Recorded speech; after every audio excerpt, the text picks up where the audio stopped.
Cabang dan ranting pohon selalu bertumbangan, dipatahkan satu demi satu, menambah ramainya suasana Dipatuklah mata gajah hingga berdarah sampai buta. Selalu nonton di sini ya, ada melukis, seni budaya, ya, cerita Bali, dan lain-lain. Pokoknya oke. Gajah yang sombong. Pada zaman dahulu kala, kehidupan binatang di sebuah hutan sangat tenang, tumbuhan dan hewan semuanya tenang dan damai. Burung berkicau saling sahutan seolah-olah sedang bernyanyi. Ada burung bertelur, atau berkembang biak dengan baik, bebas dan aman jauh dari rasa takut. Kedamaian itu berlangsung lama di mana saja mereka bertelur tak ada yang mengganggu, persaudaraan mereka luar biasa. Kelompok burung ini merasakan hidup nyaman dan merasakan benar-benar damai ada di hutan. Semenjak kedatangan gajah, hidup mereka mulai terusik, dengan belalai yang panjang gading yang tajam. Gajah selalu ngamuk, memamerkan kemampuannya. Dengan makhluk-makhluk lainnya, rupanya gajah memang sombong. Setiap bertemu dengan pohon, selalu berusaha ditumbangkan dipatahkan, suara gaduh pun terjadi, itu menandakan ada gajah yang lewat. Binatang-binatang yang lainnya semua ketakutan, apalagi setelah melihat tubuh gajah yang besar, berjalan saja, tanah ikut bergetar. Semakin hari semakin banyak pohon ditumbangkan, sepertinya gajah semakin bangga dengan keadaan itu, sombongnya bertambah-tambah. Cabang dan ranting pohon selalu bertumbangan, dipatahkan satu demi satu, menambah ramainya suasana di hutan. Gajah rupanya kegirangan dan sangat bangga. Kalangan burung sangat pesimis dan bersedih dengan keadaan ini, karena sarangnya terus dirusak pada kayu yang ditempati. Keresahan inilah yang menyebabkan mereka berkumpul mencari jalan terbaik, agar terbebas dari kesombongan gajah. Telur burung yang harusnya sebentar lagi akan menetas, tiba-tiba pohonnya dipatahkan, sambil mengeluarkan bunyi yang keras, semakin paniklah keluarga burung, tapi mereka tak kuasa untuk melawan.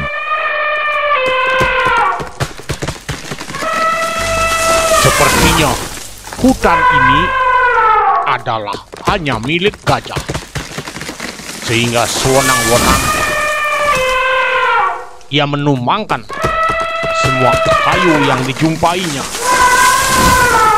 Hampir semua kayu ditumbangkan kecuali kayu besar.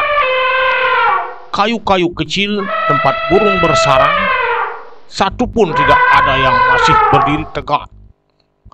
Mengingat kekuatan gajah sangat besar, bagaikan gempa, suara hiruk pikuk, itulah pemandangan setiap hari yang dilakukan oleh gajah.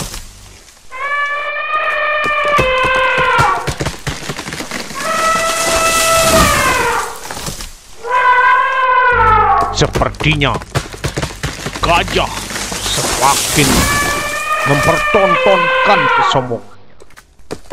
Tak satu pun ada tumbuhan yang bisa berdiri tegak oleh suara-suara ramai tentang patahnya beberapa pohon, berjatuhan ranting seperti dia main sulap dan bermain sirkus. Dia dikenal sebagai makhluk yang sombong, sangat merugikan makhluk-makhluk yang ada di hutan lainnya. Semua cabang dan ranting diangkutnya, nambah ramainya suasana.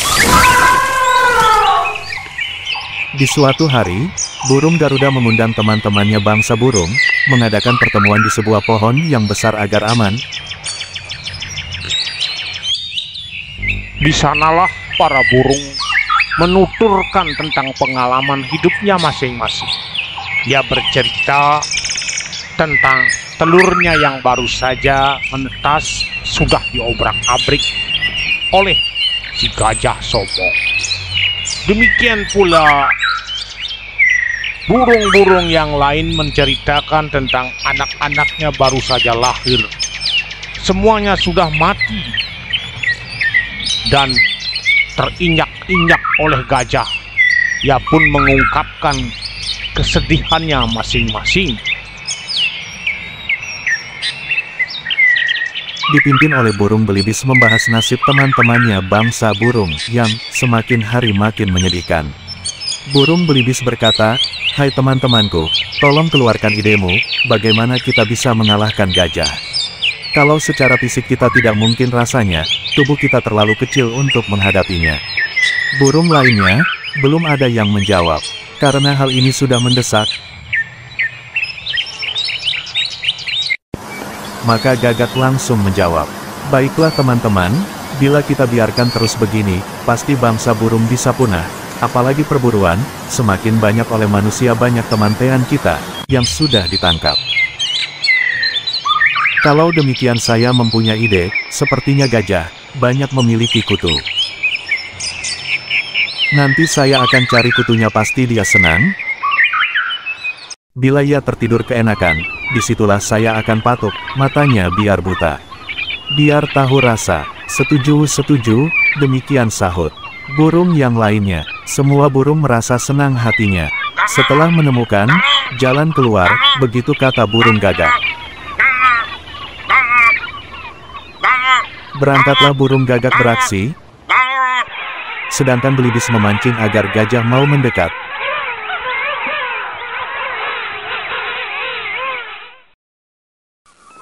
Karena belibis biasanya senang di air.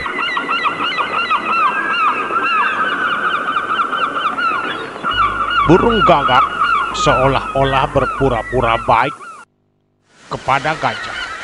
Sesungguhnya ia sangat sakit hati dengan apa yang dilakukan gajah selama ini. Ia kemudian mencari kutu-kutu yang ada di punggung dan di sekujur tubuh gajah. Dan binatang-binatang lain semua ketakutan, berlarian seperti kambing karena melihat gajah yang selalu ngamuk. Dan ketakutan itu pun masuk akal. Gajah merasa senang kalau dicari kutu. Setelah dicari kutunya oleh Gagak, maka gajah mulai tertidur keenakan.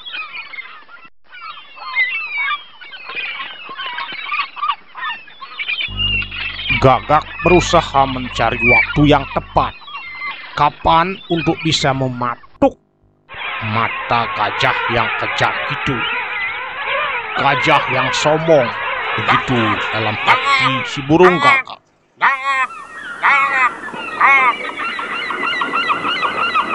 Dipatuklah mata gajah hingga berdarah, sampai buta. Kini gajah sudah benar-benar menjadi buta dan tidak bisa melihat apapun yang ada di sekitarnya, tidak ngamuk lagi. Gajah mulai lapar dan haus karena tidak tahu di mana harus akan minum. Ia berlari tidak karuan, tanpa arah ke sana kemari. Mana tebing mana jurang, burung belibis terus berkicau, semakin kencang didengarlah oleh gajah. Gajah tahu belibis pasti ada dekat air. Dengan berlari kencang, gajah menuju sumber bunyi. Rupanya gajah salah perhitungan.